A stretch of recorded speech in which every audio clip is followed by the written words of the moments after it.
Greetings and happy Women's History Month. Shirley Chisholm, the first Black woman to be elected to Congress in 1968, famously said, "If they don't give you a seat at the table, bring a folding chair." As the president of Brenau University, I am so humbled and proud of our institution's legacy of empowering women not only to bring their own chair, but to rebuild the table for themselves if necessary.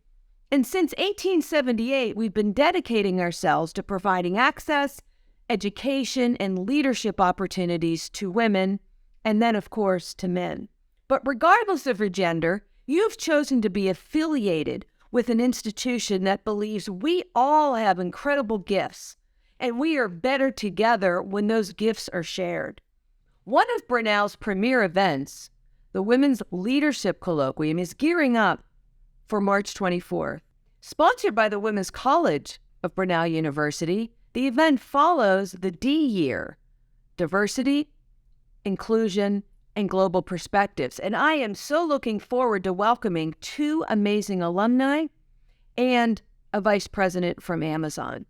As we mark Women's History Month here at Brenau, I invite you to celebrate our shared history, and I encourage you to contribute your talents to Brenau's shining future. Thank you.